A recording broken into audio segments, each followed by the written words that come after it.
Thanks, Phil.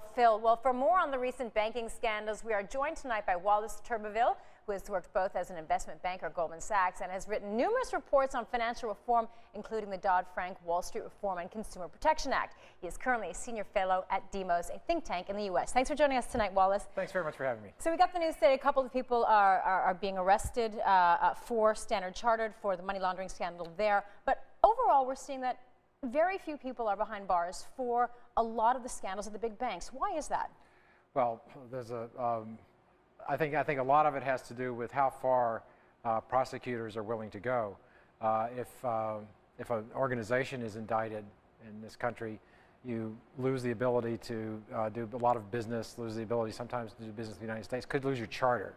So I know that there were internal discussions between the Justice Department and the Fed and control of the currency and perhaps Treasury about just how far they could go on HSBC, for instance. And I think there's a concern about pursuing the prosecutorial direction,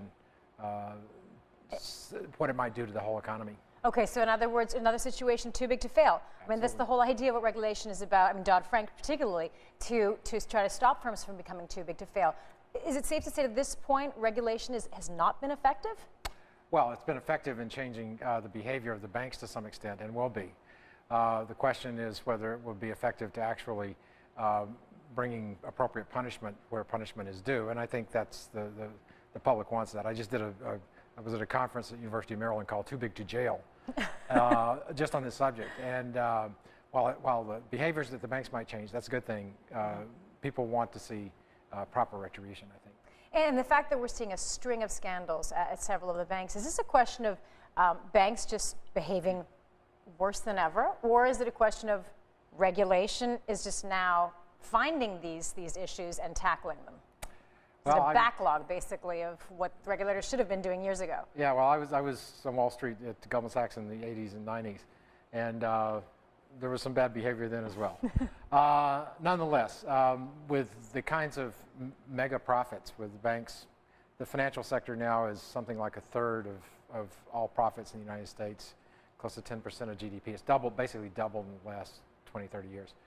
What's happened is that the amount of profit is freed people up, if you will, and given them the sense that they have an entitlement to behave badly.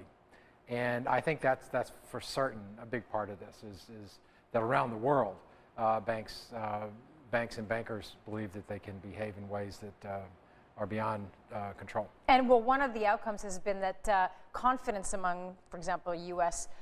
People is at the lowest it's been in terms of confidence in the banks. What effect does that have on the whole financial system if a vast majority of people don't trust banks?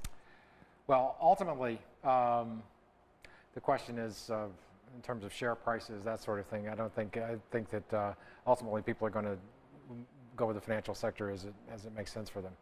The lack of trust that people have in banks is a concern, and is a concern in the sense that historically, when things go wrong, bankers get punished, and that's part of the deal for being a banker. You get to make a lot of money, and you get punished when things go wrong. J.P. Morgan.